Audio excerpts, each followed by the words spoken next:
Mr. President, I ask unanimous consent to dispense with the quorum call. The senator from Kansas is recognized without objection. Under the previous order, the senator from Kansas is recognized for 15 minutes. Mr. Speaker, I ask unanimous consent to speak to the Senate up to 25 minutes. Is there objection? Without objection, so ordered. Mr. President, thank you. I'm humbled today to deliver my initial and very first speech on the floor of the United States Senate and to discuss a topic of vital importance to our country's future, our nation's fiscal health. It's a privilege to join the distinguished members of this chamber and to work alongside my friend of nearly 40 years and colleague, Senator Pat Roberts. We met some time ago when I came to Washington, D.C. as a summer intern, the summer of 1974 in Watergate, for a congressman named Sebelius. And my colleague, Pat Roberts, was his chief of staff and has been my friend since. I'm also humbled to follow in the footsteps of Governor Sam Brownback and the many who came before him and whose names are etched in this desk where I now stand. I'm mindful of their service, and particularly that of Senator Bob Dole, who served Kansans for nearly 3 decades in this seat. During the nearly 36 years on Capitol Hill, Senator Dole became known as a leader who worked relentlessly to forge alliances in order to pass significant legislation. Today, he serves as a role model for those who have dedicated their lives to public service. I thank Senator Dole for his call yesterday, wishing me well today, but I thank him more for his distinguished service to our country and to Kansans. I know the love and respect that the people of his hometown of Russell have for him, and I will work to honor his legacy. I grew up just down the road from Bob Dole's hometown in a smaller town, Plainville, a place where folks know their neighbors and look after them. Much of what I know about people I learned early in my life by working at the local hardware store, the swimming pool, the drugstore, and on my paper route. I learned that there is good in every person and that satisfaction in life comes from what you do for others rather than what you do for yourself. I learned that each family's joys and sorrows are increased and diminished when they're shared with their neighbors and friends. And I learned what it means to put others first, just as my mom and dad always have. I was fortunate to grow up with loving parents who taught me the value of hard work, the importance of education, and the necessity of integrity. In fact, they once made me return the 3 cents I'd found when I turned in a pop bottle from my neighbor's back porch. My dad, a World War II veteran, worked in the oil fields of western Kansas, and my mom, who grew up in the Depression, was the lady you paid your light bill to. They were my Sunday school teachers and my Boy Scout leaders, and they always encouraged me to do my best. My parents worked hard, avoided debt, paid their bills, and wanted to make sure my sister and I would have the chance to pursue our dreams. I was also fortunate to have many teachers who instilled in me a love for learning and a desire to explore the world beyond our city limits. As a kid, I enjoyed reading about politics and history and government. And people like my 4th grade teacher, Mrs. Pruder, helped me to develop an interest in our country and public service. Because of my teacher's interest in me, I'm part of the first generation in our family to attend and graduate from college. Nothing in my background would suggest that I would have the opportunity to serve as a member of the United States Senate. That says something about our country and the opportunity that we as Americans have to dream big and to pursue those dreams. It also says something about my home state and the special way of life we lead. The pioneering spirit of those who settled our state 150 years ago and tamed the West lives on in Kansas today. We work hard. We come together to find common sense solutions and try to make a difference in our communities, our state, and our nation. We also strive to provide a better future for our kids and grandkids so they can pursue their dreams and reach their goals.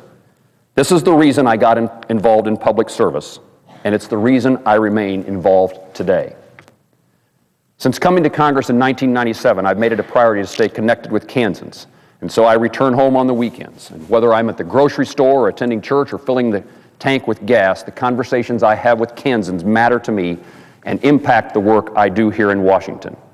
When I served in the House of Representatives, I held annual town hall meetings in each of the 69 counties in the district, following the lead of my predecessor, then Congressman Pat Roberts. I have continued this tradition as a senator and have begun traveling throughout all 105 counties in our state to hear directly from Kansans. And I'm committed to making sure their voices are heard in our nation's capital.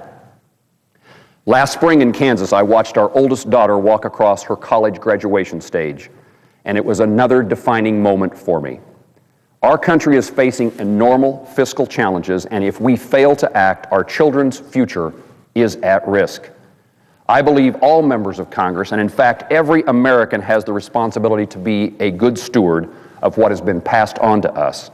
And so at that moment, that graduation event, I renewed my commitment to do my part to turn this country around.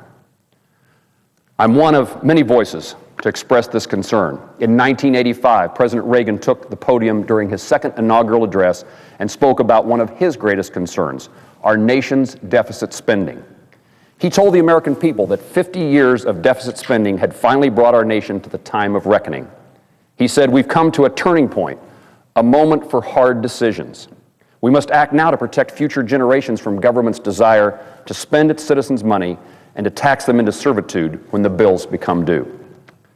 I'm here today, 26 years later, to issue, unfortunately, the same warning. We are again facing a turning point in our country's history, and we no longer can delay difficult decisions. When President Reagan stood and spoke those words, our national debt was $1.8 trillion. Today, that number has soared to $14 trillion, slowing our economic growth and threatening the prosperity of future generations who will have to pay for our irresponsibility. Our government borrows 40 cents of every dollar it spends, and half our national debt is held by foreigners, many who do not share our interests.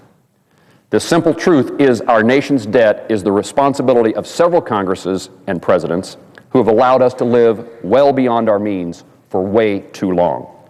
Members of both political parties have ignored this growing fiscal crisis and left it up to others in the future to deal with. In my travels in Kansas, I'm often asked, how can Washington continue to spend and borrow so much? What will our country be like for our kids and grandkids? I join Kansans in voicing these concerns. In just the last 2 years, government spending has grown nearly 25%, and we have had a record $1 trillion budget deficits. This year, the federal government will spend $3.7 trillion and collect $2.2 trillion. That's a shortfall of $1.5 trillion. Common sense. Kansas common sense tells us this pattern cannot continue. Some will say we need to raise taxes to get us out of this mess. But the reality is we don't have a revenue problem, we have a spending problem. Experience shows us that money raised by Washington, D.C. results in more spending in Washington, D.C. The debate about government spending is often seen as a philosophical or an academic or a partisan issue. But the truth is that out-of-control borrowing and spending has very real consequences on the daily lives of Americans. When we continue to fail to balance the budget, it means increasing inflation, higher interest rates, uncertainty in the economy, which results in less business investment and fewer jobs. This is not an academic discussion. It is not a partisan discussion. It is about the future of our nation. And we were not elected to ignore these problems, but rather to confront them. Congress can and should do what Kansans do, make decisions based on solid values, and be held accountable for those decisions. Just a few weeks ago, the International Monetary Fund issued a report outlining just how serious our financial situation has become. And America wasn't the only country that came under this scrutiny by the IMF. Japan, for example, has also fallen behind in its deficit goals. And to make matters worse, Standard & Poor's downgraded Japan's credit rating out of concern of the country's ability to tackle their debt. If we do not face the reality and take serious steps now to confront this challenge, we will find ourselves in a similar position. The impact will be disastrous, just as it's been in Greece and Portugal and Ireland. Unfortunately, this reality has not yet sunk in enough places in Washington, D.C. President Obama asked Congress to increase the debt ceiling, allowing our country to take on even more debt. But it would be irresponsible to allow more spending without a serious plan in place to reduce the deficit. Americans are looking for leadership in Washington to help create jobs and get our economy back on its feet. But lately they've heard a lot of partisan rhetoric, and all they've seen is more government spending. It is time for our government to change direction and to change dramatically. We must work together to restrain spending and to put in place pro-growth measures that create jobs. By saying both no to more spending and yes to pro-jobs measures, we will reduce the uncertainty in the marketplace, encourage business investment, become more competitive in the global economy, and most importantly, create employment. The best way to get our spending under control is to get a budget and stick to it. And one of our basic responsibilities of Congress is to produce an annual budget, and yet we're once again operating under temporary spending measures called a continuing resolution because the Democrat leadership failed to pass a budget plan last year. Congress has taken virtually no step to address this deficit spending. We've got to come together and see that we do so, and we must pass a common sense budget that reduces our deficit this year, next year, and well into the future. Last month, President Obama sent his 2012 budget message to Congress. Instead of moving toward fiscal responsibility, the proposal contains more of the same borrow and spend mentality. It proposes $8.7 trillion in new spending, $1.6 trillion in new taxes, and doubles the national debt by the end of his 4-year term. At no point during the president's 10-year budget projection would our government spend less than it's taking in. Rather than spend more, we must close the gap between what government takes in and what it spends. We've looked for a number of ways to do that. Last month, I introduced the Reset Act to rescind $45 billion in unspent stimulus funds and direct those dollars toward paying down the deficit. Another common sense measure that I've long supported is a constitutional amendment to require a balanced budget. Unfortunately, when members of Congress are not required to prioritize their spending, they simply borrow more over a long period of time. This proposal, this constitutional amendment, would limit federal spending to 20% of gross domestic product and would require 2/3 of a majority of Congress to raise the taxes. By forcing Congress to be disciplined, to live within a budget, we will turn away from record deficits and back to fiscal responsibility. In addition to living by a responsible budget, we must also address our long-term unfunded liabilities, including Social Security, Medicare, and Medicaid. Last year, mandatory spending made up 56% of our entire budget. This percentage will only increase in years ahead as more Americans retire and fewer workers are there to replace them. Already, Social Security pays out more than it collects, and its total debt will increase over $500 billion in the next 10 years. Medicaid spending consumes nearly a quarter of state budgets and will further burden states who are now required to pay for the vast Medicaid expansion contained in the recent health care reform law. Furthermore, Medicare's unfunded liabilities are $37 trillion. This staggering sum is nearly 3 times the amount of our current national debt. This challenge cannot be ignored any longer. We must pursue change and reform, but it will take the leadership of President Obama and the willingness of both political parties. We are ready to have that conversation with the president, and we expect his leadership.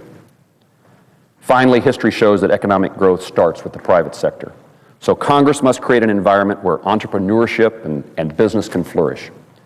Small businesses are the backbone of the American economy and generated 65% of the new jobs over the last 2 decades. They employ half of our private sector workers, and clearly small business is the engine of job creation and critical to our country's economic success.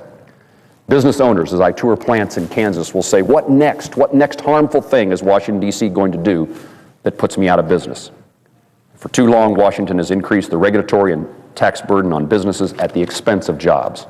Mountains of government regulations and higher taxes are undercutting any efforts to create jobs and erode our global competitiveness, especially in manufacturing and agriculture and energy. Rather than hiring new workers, businesses are spending their resources on complying with ever-changing regulations and increased taxes, or worse, those businesses are leaving our country. We need to be doing all we can to put people back to work and grow the economy, and that includes replacing our convoluted tax code and eliminating bureaucratic intrusion into our free market economy. Maintaining a strong business environment at home must be coupled with opening new foreign markets for American goods and agricultural commodities around the world. In today's global economy, we cannot afford to sit on the sideline while other countries move forward. Each day that passes, we risk losing more of our markets and our market share to competing nations. Across the country, thousands of Americans depend upon exports for jobs, including more than 1/4 of all manufacturing workers in Kansas. By increasing our nation's exports, we will create jobs and opportunities for all Americans without raising taxes or increasing the federal budget. While our nation's unemployment rate hovers between 9% and 10%, it is simply inexcusable to not do what we know we can do that will create jobs in America. One common sense way to open more markets is to pass trade agreements with Colombia and Panama and South Korea, which have been stalled in Congress. And during this delay, while Congress dithers, Colombia has moved toward trade deals with Canada and Chile, the EU, Brazil, and Argentina, just to name a few of our competitors. Comparably, tariffs have caused American farmers to lose nearly 20% of total agricultural markets in Colombia over the last 5 years. It's past time to pass these trade agreements and to create more markets and therefore more jobs for Americans. And for the U.S. to remain competitive in a global market, Congress must also develop a comprehensive energy policy that allows for ample energy supplies, which are both affordable and reliable. Rising gas prices and recent events in the Middle East have demonstrated once again the importance of having access to reliable energy. No single form of energy can provide the answer. To meet our country's energy needs, we must develop the traditional sources of oil and natural gas and coal, and encourage the development of renewable energy sources like biofuels, wind, solar, geothermal, and hydropower. Expand the use of nuclear energy and encourage conservation. Lastly, we need to repeal the flawed health care law and replace it with common sense changes that reduce increasing costs and promote choice in our health care system, such as increasing competition in the insurance market, giving states the flexibility to address health needs of their unique populations, enacting medical liability reform, and enabling small businesses to pool together to offer coverage at lower prices. These ideas have bipartisan support and are backed by the American people because we know they will work. Congress should be an ally of the people, not an adversary. Congress has the responsibility to create an environment where free market can succeed so business can move forward with confidence and start again creating jobs. You know, in Washington, D.C., it's often easy to forget what's most important in the midst of all the talk of partisan politics, the next election, or the latest poll. When I need a reminder, I'll take a walk, and I'll walk from this magnificent Capitol to the Lincoln Memorial. And between those 2 points, I now pass the World War II Memorial, I pass the Vietnam Wall, and on my way back, I'll walk by the Korean War Memorial. These memorials to our citizen soldiers help put everything in its proper perspective. Our freedoms are so important that our nation's sons and daughters were willing to risk their lives to defend and protect them. These brave men and women didn't sacrifice for Republicans or Democrats. They gave their lives for greater good of our country and to ensure that their children and grandchildren would also experience American freedom and liberty. We have before us an opportunity to set aside the game of politics and to work together to confront the enormous challenges before us. Whether we have the courage to tackle our fiscal crisis now will determine the course of our country's future into the next generation as well. And I stand ready to work with all my colleagues in this chamber to do what it takes to get our economy back on track. Americans are known for their enterprising spirit and strong resolve, and our country will recover when we begin to live within our means and create a pro-growth business and job environment. Last month, we recognized the 100th anniversary of President Reagan's birth. It is a fitting time for all Americans to honor the memory of a man whose leadership guided our country through many challenges. Our 40th president believed in the greatness of America. He believed in the principles of individual liberty, of self-government, and free enterprise. And he believed that there are no limits to growth and human progress when men and women are free to follow their dreams. It is with that same optimism and hope for the future that I stand here today. I did not come to Washington, D.C. for personal glory. I came to Washington because I believe we have a responsibility to be good stewards of what we've been given and to pass to the next generation the life we love and lead. We know what America can and should look like. When I took this oath of office about 6 weeks ago, standing just a few feet in front of me, I pledged to support and defend the United States Constitution and to faithfully fulfill the duties of this office, so help me God. And I will continue to seek His help and His guidance in the days ahead, knowing that in Him all things are possible. As I humbly begin my new responsibilities, I remain committed to leading with Kansas common sense and to making the tough decisions necessary today so that tomorrow and every day thereafter, our children and grandchildren can live in America with freedom and liberty, and that they will have the opportunity to dream big and to pursue those dreams. If I'm successful, I will have fulfilled my responsibilities if I'm successful, I will have fulfilled my responsibilities as a parent, just like my mom and dad, and as an American who believes our country's better and brighter days lie ahead. I yield back the balance of my time. President. The Republican leader is recognized. Mr. President, I just want to congratulate our new senator from Kansas for his inspiring first speech to his colleagues, and suggest that it seems like we have a new senator from Kansas in the tradition of Bob Dole and Sam Brownback and Pat Roberts. And I congratulate our new colleague on a fine, inspirational first speech.